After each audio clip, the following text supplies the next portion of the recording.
വൈദ്യുതി നിരക്ക് വർധനയോടൊപ്പം ഇന്ധന സർചാർജ് കൂടി ചേരുമ്പോൾ ജനത്തിന് ഇരട്ടി ഷോക്ക്. ഈ മാസം തന്നെ യൂണിറ്റിന് അധികമായി നൽകേണ്ടി വരുന്നത് ശരാശരി 35 പൈസ. 19 പൈസയാണ് ഈ മാസം സർചാർജായി KSEB ഈടാക്കുന്നത്. വളരെ വലിയ ഉപഭോക്താക്കൾക്ക് ചെറുതായിട്ട് ബാധിക്കും, ഇല്ലെന്ന് ഞാൻ പറയുന്നില്ല. അവരൊക്കെ സോളാറും വെച്ച് കഴിഞ്ഞാൽ അത് ഒരിക്കലും ബാധിക്കുന്ന ഒരു പ്രശ്നമില്ല. വലിയ ഉപഭോക്താക്കളൊക്കെ സോളാർ വയ്ക്കുമല്ലോ, അപ്പോൾ അവരിനെ ഇത് ബാധിക്കാനുള്ള പ്രശ്നമില്ല. KSEB ഈടാക്കുന്ന സർചാർജ് മറച്ചുവെച്ചുകൊണ്ടാണ് മന്ത്രിയുടെ ഈ മറുപടി.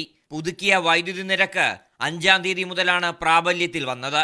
അതിനു മുന്നേ തന്നെ ഈ മാസവും ഇന്ധന സർചാർജ് പിരിക്കാൻ റെഗുലേറ്ററി കമ്മീഷൻ KSEBക്ക് അനുമതി നൽകിയിരുന്നു. യൂണിറ്റിന് 19 പൈസ വെച്ചാണ് ഈടാക്കുന്നത്. ഒക്ടോബർ മാസമുണ്ടായ 27.43 കോടിയുടെ അധിക ബാധ്യത തീർക്കാൻ യൂണിറ്റിന് 10 പൈസയും 2024 ഏപ്രിൽ മുതൽ ജൂലൈ വരെയുള്ള സർചാർജ് ഇനത്തിൽ പിരിഞ്ഞു കിട്ടാനുള്ള തുക ലഭിക്കാൻ യൂണിറ്റിന് 9 പൈസയുമാണ് പിരിക്കുന്നത്.